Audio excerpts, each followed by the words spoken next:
ओम श्री गणेशाय नमः। हरे कृष्णा, राधे राधे। मैं कुसुम सिंह छत्राणी आप सभी का अपने चैनल शिव शक्ति में हार्दिक स्वागत करती हूँ। आज मैं आप लोगों को शिव महापुराण की दूसरे भाग की तीसरे अध्याय की कथा सुनाने जा रही हूँ। नारद जी द्वारा शिव गणों को शाप। ऋषि बोले, हे महाभाग व्यास शिष्य सूत जी, आपको नमस्कार है जो आपने कृपा कर हमारे लिए इस अद्भुत चैत्य का वर्णन किया है। हे तात, यह सब आप हमसे कहिए। श्री व्यास जी कहते हैं कि जब पौराणिकों में उत्तम सूर्यऋषि ऋषियों ने इस प्रकार पूछा तो उनकी अनेक स्तुतियों को सुनकर शिव जी का स्मरण करते हुए सूत जी बोले, जब नारद जी चले गए तो भगवान ने अपनी माया को प्रेरित कर नारद जी के जाने वाले मार्ग में 100 योजन विस्तार वाली एक सुंदर नगर की रचना कर दी, जो उनके विष्णुलोक से भी अति सुंदर और परिपूर्ण तथा जिसमें ऐश्वर्य संपन्न शीलनिधि नाम का राजा अपनी पुत्री के स्वयंवर का महान उत्सव कर रहा था और जिसमें चारों ओर के राजा आए हुए थे तथा वे सभी कन्या के वरण में उत्सुक हुए अनेक प्रकार की वेशों से शोभा संपन्न थे। ऐसे नगर को देखकर नारद जी मुक्त हो गए और उनमें काम का अद्भुत संचार हो गया। कौतुकी नारद राजा के द्वार पर जा पहुंचे और राजा शीलनिधि ने उन्हें श्रेष्ठ रत्नों के सिंहासन पर बिठाकर उनकी पूजा की और श्रीमती नामक अपनी कन्या को बुलाकर नारद जी के चरणों में प्रणाम कराया। तब उस कन्या को देखते ही नारद जी विस्मित हो राजा से उसका परिचय पूछने लगे और परिचय पाकर काम विहाल हो उसको पाने की इच्छा कर राजा से बोले, हे राजन, तुम्हारी यह कन्या सब लक्षणों से युक्त है, बड़ी भाग्यशालिनी और धन्य है।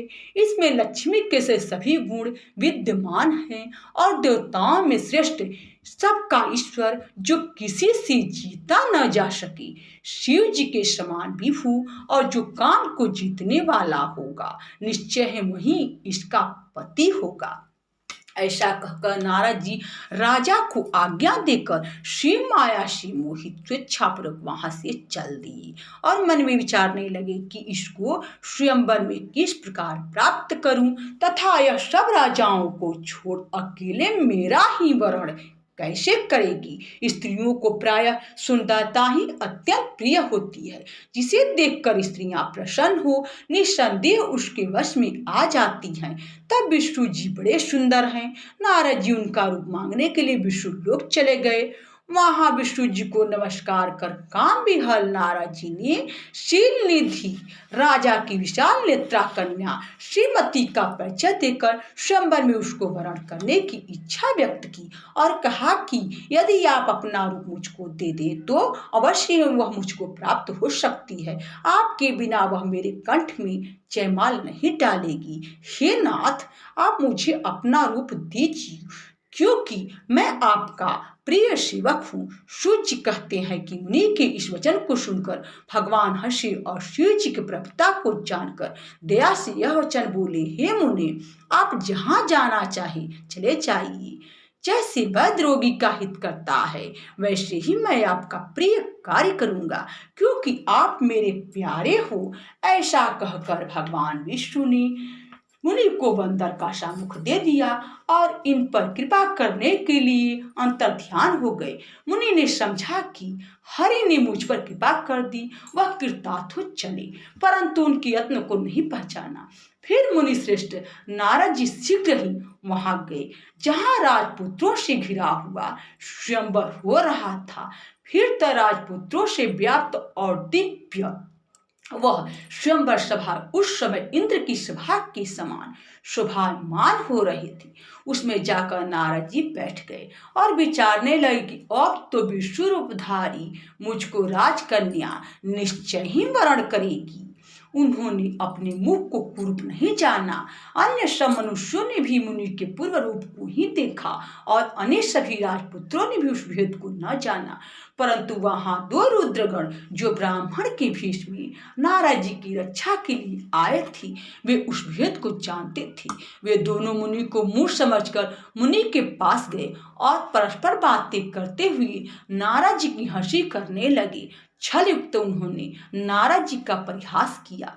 काम विहल मुनि ने उनके वाक्यों के यथार्थ रूप में नहीं सुना और राजकन्या को प्राप्त करने की इच्छा से उसी को देखते हुए मोहित हो गए। इसी बीच वह राजकन्या बहुत सी स्त्रियों सहित अंतःपुर से पतिवरण की इच्छा से चली, जिसके हाथ में स्वर्ण की माला थी और वह सुंदर व्रत वाली साक्षात लक्ष्मी के समान सभा में आ पहुंची तथा अपने समान वर को ढूंढती हुई घूमने लगी। तब मुनि का और सब रूप तो विष्णु का था, किंतु मुख बंदर का सा देखकर वह मुनि पर अत्यंत कुपित और वहां से दृष्टि हटाकर प्रसन्न मन से आगे चली। उसने सारी सभा को देखा पर किसी को अपने अनुरूप न पाकर माला नहीं पहनाया। इसी समय राजा जैसा स्वरूप धारण किए हुए श्री विष्णु जी वहां आए, जिन्हें राजकन्या के सिवा किसी ने नहीं देखा। भगवान को देखते ही कन्या का मुख कमल प्रसन्न हो उठा और वह चाहने वाली उसने भगवान के गले में माला पहना दी। राजा रूपधारी विष्णु उसको लेकर शीघ्र ही अंतर्ध्यान हो अपने स्थान को चले गए। अन्य राजकुमार राजकन्या के न पाने से निराश हो गए तथा नारद जी काम से और भी विहल हो गए।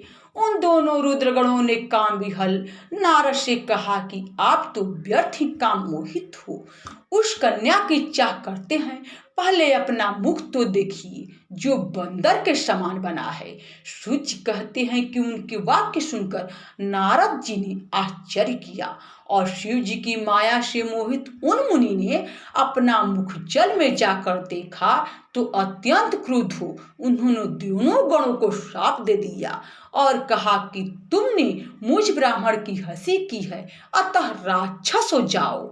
शिव जी के गण उनके इस श्राप को सुनकर और मुनि को मोहित हुआ जानकर कुछ भी न बोले और शिव जी की स्तुति करते हुए अपने स्थान को चले गए।